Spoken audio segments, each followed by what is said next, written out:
कहता रहा हूँ कि ईवीएम मशीन जो है भारतीय जनता पार्टी के लिए इलेक्ट्रॉनिक विक्ट्री मशीन है। पीडीए ही सबसे बड़ी ताकत है और पीडीए सामाजिक न्याय की लड़ाई लड़ता रहा। और देखिए, अगर आज उत्तर प्रदेश की हालात देख लीजिए, जो लोग बड़े बड़े दावे करते थे हर साल 2 करोड़ लोगों को रोजगार देंगे, नौकरी देंगे, आज हमारे उत्तर प्रदेश बीमारू प्रदेश बन गया है। अरे जोगी जी, किसको रोजगार मिल गया? रोजगार बता दीजिए। आज बेटे बेटियां हायर एजुकेशन लेकर के डीएलएड बीएड बीटेक एमटेक करके दर दर की ठोकरें खा रहे हैं। के साथ कहता हूँ कि आपका एटीएम खंगाला जा सकता है, आपके एटीएम को हैक किया जा सकता है। अगर चंद्रयान जो चंद्रमा तल पर है उसको नियंत्रित किया जा सकता है, तो ईवीएम क्या है? नमस्कार, मैं हूं आपके साथ काजल और आप देख रहे हैं न्यूज़ नाउ भारतवर्ष। हमारे साथ मौजूद है लोटन राम निषाद। इनसे पूछेंगे कि क्या है इनका रुख 2024 चुनाव को लेके।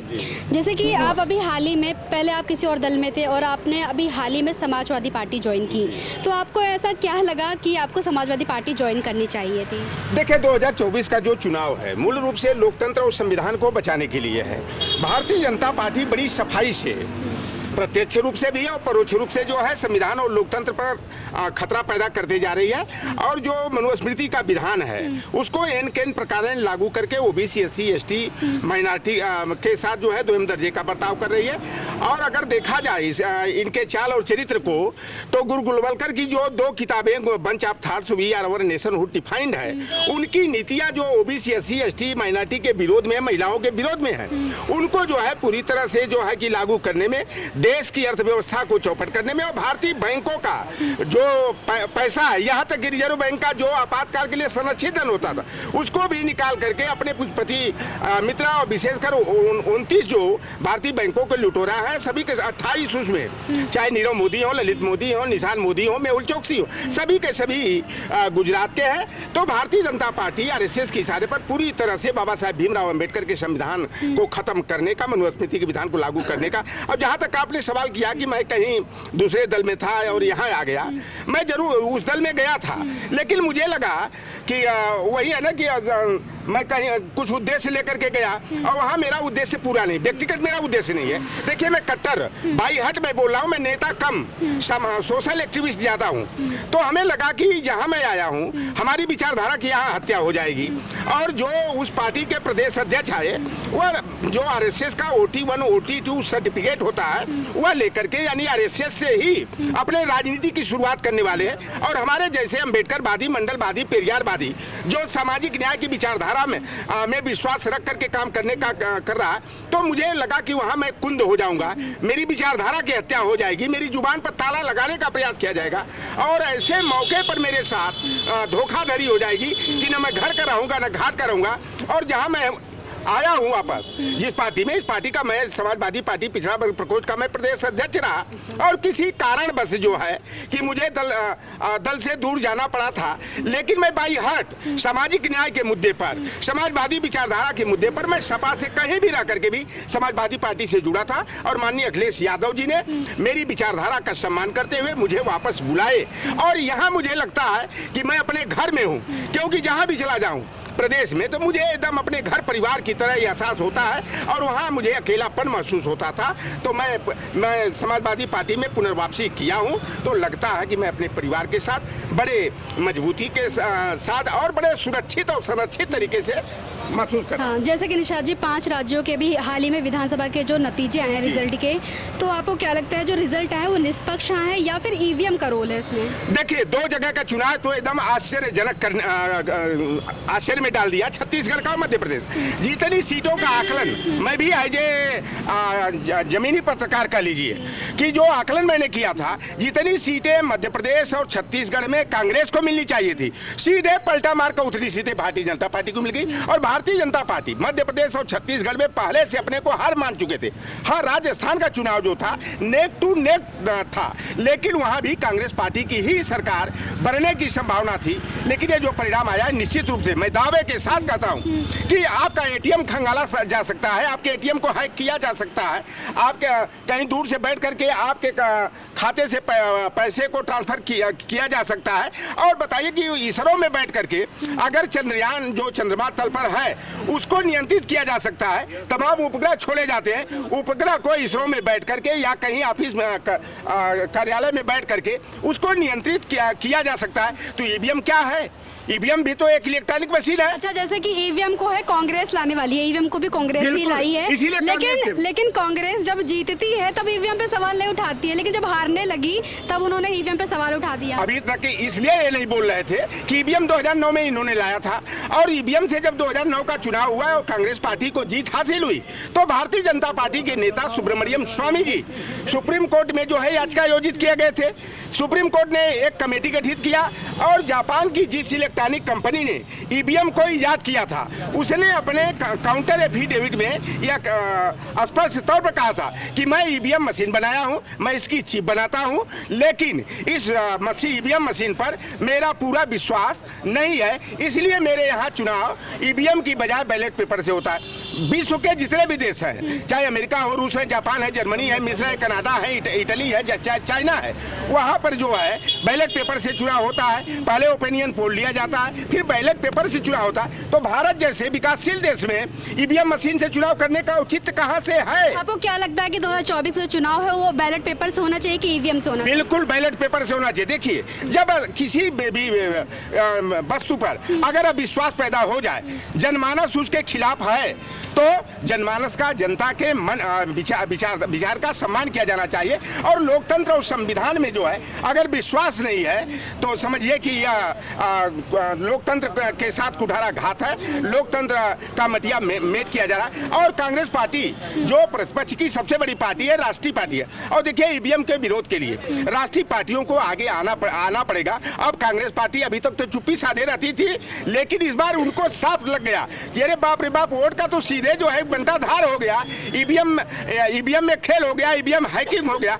और मैं तो पहले भी कहता रहा हूं कि ईवीएम मशीन जो है भारतीय जनता पार्टी के लिए इलेक्ट्रॉनिक विक्ट्री मशीन है। और अब कांग्रेस पार्टी के दिग्विजय सिंह हो चाहे कमलनाथ हो, उनकी जुबान खुली है कि नहीं, ईवीएम में कलाबाजी हो रही है। और एक बात मैं आपके चैनल से कि 19 लाख ईवीएम मशीनें पता नहीं कहां चली गई, तो 21 लाख मशीनों का घोटाला कहां हुआ, वो कहां गई हैं? ये जो सारा खेल भारतीय जनता पार्टी जो करती है, वो चाणक्य बने हुए मौनी बाबा जो है, तो ये 19 लाख मशीनों का ही हेर फेर किया जाता है। वोट पड़ता है किसी मशीन में। और देखिए, मैं तो कई हमको अधिकारी बताए, क्योंकि अधिकारी भी क्या करें, उनको नौकरी करा। उन्होंने कहा देखिए, एक व्यक्ति कहीं बैठ करके इसको सेटिंग करता है, पूछता है आप कितना, 12 बजे फोन करके पूछता है कितना वोट पड़ा, 222, चलो बीजेपी को उतना वोट देना, कांग्रेस को।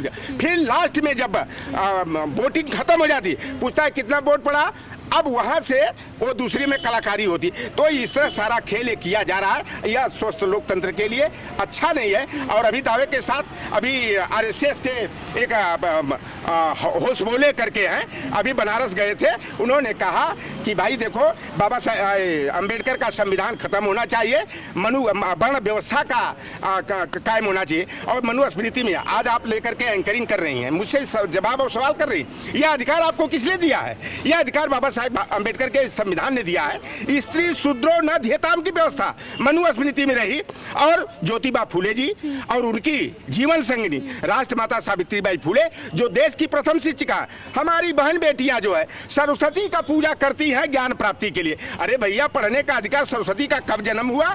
सरस्वती की बात करती है। अरे पढ़ने का अधिकार तो 1823 में मिला, जब लॉर्ड मैकाले की नीति आई और वह सावित्रीबाई फूले और ज्योतिबा फूले के संघर्षों को सम्मान देते हुए लॉर्ड मैकाले ने सबके लिए शिक्षा का दरवाजा खोला।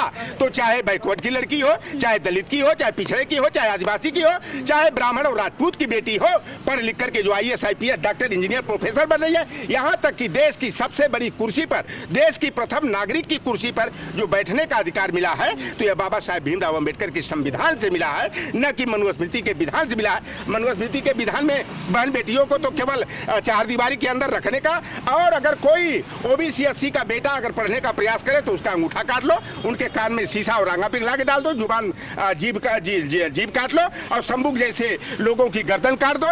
निशा जी, चलिए अखिलेश जी की बात करते हैं। अखिलेश जी कहते हैं कि जो PDA है वही NDA को हराएगा। देखिए, PDA में बहुत बड़ी ताकत है। अभी कुछ जातियां दावा करती थी कि मेरी आबादी 12% है, 10% है, कोई कहता था 14% है बिहार में। जब बिहार का जातिगत आंकड़ा सामने आया तो दूध का दूध और पानी का पानी हो गया। अगर यहाँ का भी अगर जनगणना करा लिया जाए उत्तर प्रदेश का, तो पीडीए की संख्या जो है 87-88% आएगी। तो पीडीए ही सबसे बड़ी ताकत है और पीडीए सामाजिक न्याय की लड़ाई लड़ता रहा। और देखिए, अगर आज समाजवादी विचारधारा के लोग, मैं ये समाजवादी पार्टी को ही केवल नहीं कर रहा हूँ, चाहे वो डीएमके हो, चाहे अन्ना डीएमके हो, चाहे एनसीपी हो, चाहे जदयू और राजद हो, ये इस तरह के दल जिस दिन खत्म हो गए तो कोई सामाजिक न्याय, सोशल जस्टिस की बात नहीं कर पाएगा। और भारतीय जनता पार्टी जो आरएसएस की इशारे पर चलती है, ये सारे लोग जो है सामाजिक न्याय को कुंद कर देंगे। और जो प्रतिनिधित्व का अधिकार मिला है बाबा साहेब अम्बेडकर के संविधान के अनुच्छेद संख्या 15(4), 16(4), 16(4)(a) के तहत, तो हमारे कोई बेटे बेटियां जो है नौकरियों में नहीं जा पाएंगे। आज उत्तर प्रदेश की हालात देख लीजिए। जो लोग बड़े बड़े दावे करते थे हर साल 2 करोड़ लोगों को रोजगार देंगे, नौकरी देंगे, आज हमारे उत्तर प्रदेश बीमारू प्रदेश बन गया है। ये सरकार दावा झूठा करती है कि 6.4% जो बेरोजगारी दर था वह 2.4 पाया। अरे जोगी जी, किसको रोजगार मिल गया? रोजगार बता दीजिए, चाहे ब्राह्मण के लड़के हो, चाहे राजपूत के लड़के हो, चाहे छत्री के हो, चाहे लोहार कुंवार सुनार मलाह केवट चमार पासी धरकार के हो, चाहे हिंदू और मुसलमान के हो। आज बेटे बेटियां हायर एजुकेशन लेकर के डीएलएड, बीएड, बीटेक, एमटेक करके दर दर की ठोकरें खा रहे हैं, आत्महत्या कर रहे हैं। और बिहार को जंगल राज कहा जाता था, बीमारू प्रदेश। 1,20,336 बेटे और बेटियों को नौकरी दिया, 37,000 उत्तर प्रदेश के बेटे और बेटियां हो गए। अभी 1 लाख की भर्ती फिर चल रही है junior high school, inter college के लिए। तो और बिहार जो है नौकरी देने का काम करा। और उत्तर प्रदेश की सरकार दिवाली के उत्सव के दिन अयोध्या में 22 लाख दिया जलाने का जो है ये रिकॉर्ड कायम कर रहे हैं। लोक भवन जो अखिलेश यादव जी बनाए हैं, कैबिनेट की बैठक लोक भवन में होनी चाहिए। ये अयोध्या में कैबिनेट की बैठक करके क्या जताना चाहते हैं? हम लोग तो कहते हैं कि हम लोग अम्बेडकर फूले की औलादे हैं, साहू जी महाराज, बीपी मंडल, कर्पूरी ठाकुर की विचारधारा पर चलने वाले लोग हैं। और जो जातिवादी होता है वह समाजवादी हो नहीं सकता, जो समाजवादी होता है वो जातिवादी नहीं हो सकता। तो समाजवादी पार्टी जातिवादियों की नहीं, समाजवादी विचारधारा को लेकर के सबका साथ सबका विकास का इनका नारा ढकोसला है। वास्तव में सबका साथ सबका विकास, सबके विश्वास का काम समाजवादी पार्टी करती है। आप बता दीजिए कि 18 लाख बेटे और बेटियां इंटर पास हुए, उनको लैपटॉप दिया था अखिलेश यादव ने। क्या जाति देखकर दिया था? क्या केवल हीरो को दिया था क्या? तो लोटनराम निषाद के घर में 2 लैपटॉप कहाँ से आया? मैं तो उस समय भारतीय जनता पार्टी में था। मेरी 3 बेटियों को कन्या विद्याधन 30,000 मिला, तो मैं तो अखिलेश यादव के साथ नहीं था। 38 लाख बेरोजगारों को बेरोजगारी भत्ता हो, चाहे 56 लाख माताओं और बहनों को समाजवादी पेंशन देने का काम हो, चाहे मुफ्त पढ़ाई, मुफ्त दवाई, मुफ्त सिंचाई की व्यवस्था हो, चाहे शुल्क प्रतिपूर्ति छात्रवृत्ति की योजना का हो, चाहे यूपी 100 हो। ये तो नामों न बदलते हैं, रंग और नंबर बदलने का काम केवल करते हैं। ये यूपी 100 को 112 कर दिया, गुणवत्ता में कोई सुधार हुआ? अरे बेटियों पर लाठी चलाया गया, दिवाली फीकी कर दिया गया। यही भाजपा वाले बेटी बचाओ बेटी पढ़ाओ का नारा देते हैं। 69,000 शिक्षक की नौकरियों में घोटाला कर दिया। अब बताओ, लगभग में 600 दिन हो गया इको गार्डन में बेटे और बेटियां 6800 जिनको जोगी ने स्वीकार किया था कि गलत हुआ है, आरक्षण कोटे की हकमारी हुई, तो उन बच्चों को नियुक्ति पत्र क्यों नहीं दिया? चुनाव के समय तो कहे थे कि मैं चुनाव के बाद समायोजन करूंगा। अरे जोगी बाबा, आप संत के नाम पर कलंक साबित हो रहे हैं। आप कट्टर जातिवाद का परिचय दे रहे हैं। वह ओबीसी 80 के लड़के बेचारे भाजपा कार्यालय पर पीटे गए, संदीप सिंह शिक्षा मंत्री के आवास पर पीटे गए। आप देख लीजिए, वो दर कहीं बसपा का कार्यालय घेराव कर रहे हैं, कहीं सपा कर रहे हैं, कहीं कांग्रेस का कर रहे हैं। उनको न्याय कौन देगा? क्या अखिलेश यादव देंगे कि जो न्याय की देने की कुर्सी पर बैठा है उसको? तो जोगी जी से मेरा आग्रह है कि वह बेटे और बेटियां, आपके समाज के हिंदू के बेटे और बेटियां, उसमें कोई मुसलमान नहीं है, ये भी मैं बता दे रहा हूं। तो क्या वो हिंदू लोहार कुंवार मलाह केवट कुर्मी लोधी किसान के चमार पासी दरकार बसफोर के वो लड़के जो हैं इको गार्डन में जो नियुक्ति पत्र मांग रहे हैं, क्या वो हिंदू नहीं है? हिंदू केवल वोट के लिए हो जाते हैं ओबीसी SC ST के लोग। और जब अधिकार और सम्मान देने की बात आती है तो उनके साथ शुद्धतम व्यवहार किया जाता है, 2M दर्जे का व्यवहार ऐसा किया जाता है जैसे पशुओं का तो सम्मान है, लेकिन ओबीसी SC का सम्मान भारतीय जनता पार्टी के शासन में नहीं। चलिए, बहुत बहुत शुक्रिया लोटनराम जी। जैसे कि इन्होंने बहुत ही सरल शब्दों में सरकार की पोल खोल के रख दी और सीधे साफ शब्दों में कह दिया कि 2024 का चुनाव जो है बैलेट पेपर पे होना चाहिए, ना कि EVM पे होना चाहिए। देखते रहिए न्यूज़ नाउ भारतवर्ष में, काजल आती रहूंगी ऐसे ही टॉपिक्स लेकर आपके साथ।